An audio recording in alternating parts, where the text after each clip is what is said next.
In this system, there's no CEO. No government pulling the levers. No central authority calling the shots. And yet, the system works. It grows, it changes. So if no one's in charge, who's actually making the decisions? All right, before we jump in, just a quick heads up. This video on the channel, Blocks, Bonds, Funds, is for educational and informational purposes only. It does not constitute financial or investment advice. Okay, let's get right into it. To even begin to answer that question, you have to understand something pretty fundamental, what I like to call the control paradox. I mean, think about it, right? For pretty much all of human history, everything we've built, companies, governments, you name it, has had a central point of control. It's kind of like a spider's web, with the spider right there in the middle. It's efficient, sure, but that center is also a huge single point of failure. Blockchain, well, it was built to be the exact opposite, a network with no center at all. And when you put them side by side, the difference is just night and day.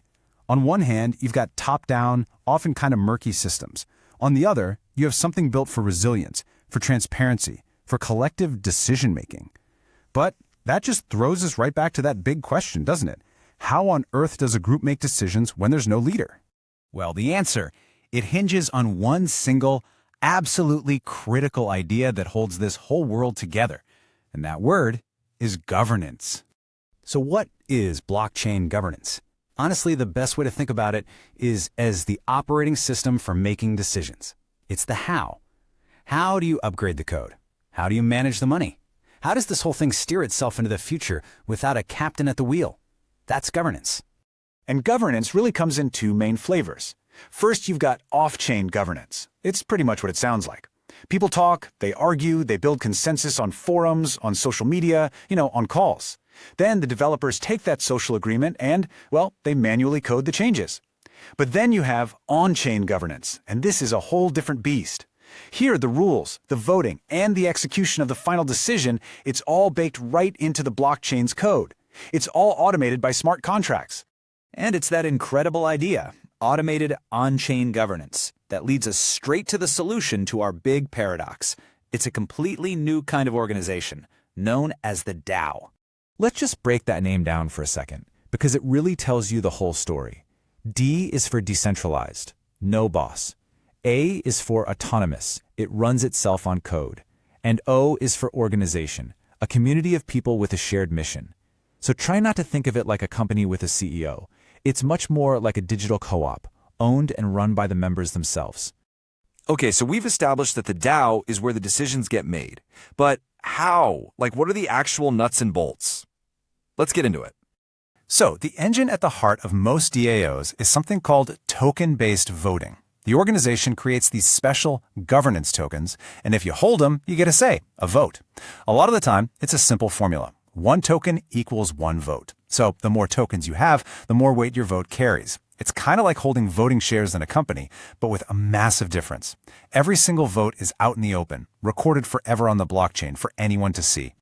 So how does an idea go from just an idea to an actual automated change on the blockchain? Well, it follows this really clear four-step process. First up, any member can submit a proposal. Think of it as a piece of code suggesting a change. Second, the community, all the token holders, votes on it. Third, if the vote passes, it usually goes into what's called a time lock. This is a super important security delay, giving everyone a chance to see what's about to happen.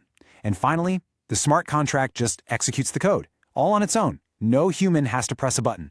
Okay, to make this less abstract, let's look at a real-world titan, MakerDAO. It's one of the oldest and most important DAOs out there, and it's the one that governs the DAI stablecoin. The people who hold its governance token, MKR, are in charge of, well, everything, from technical upgrades to managing the protocol's financial risk. And what they do is really smart. They use a mix of off-chain discussion in forums to hash out ideas, and then they use formal, on-chain votes to turn those ideas into irreversible law. Now, it would be really tempting to just stop right here and say, wow, DAOs are the perfect solution. But reality is always more complicated, isn't it? We absolutely have to talk about power, about risk, and about the very real, very tough challenges that these systems are up against. And look, if you take away only one thing from all of this, let it be this. Decentralization doesn't get rid of power. It just redistributes it. The point of all this isn't to create some magical world with no power. That's just not possible.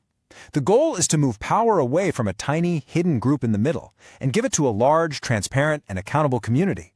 But that power still has to live somewhere. And when you redistribute power like that, you get a whole new set of problems. I mean, if voting is based on how many tokens you have, what's to stop a few super wealthy holders, we call them whales, from just controlling everything? That's a real risk. It's called plutocratic capture. Or what about when most people just don't show up to vote? Then you have a small, active minority making decisions for everyone else, and let's be real, there's voter fatigue. People get tired. These are the huge, unsolved questions that DAOs are grappling with every single day. So let's bring it all the way back to that first question we asked. Who is in control? And the answer, it turns out, isn't no one. The answer is the many. It's the people who participate. It's the token holders who actually vote. It's the developers who write the proposals. It's the community members who show up and debate in the forums. Control isn't gone. It's just collective. And that really leaves us with one last big idea to chew on. Maybe we've been asking the wrong question this whole time. The future that's being built here isn't leaderless, it's collectively led. It is a massive, fundamental shift away from top-down authority to bottom-up community governance. So the real question isn't who's in charge. The real question is, are we ready for that kind of responsibility?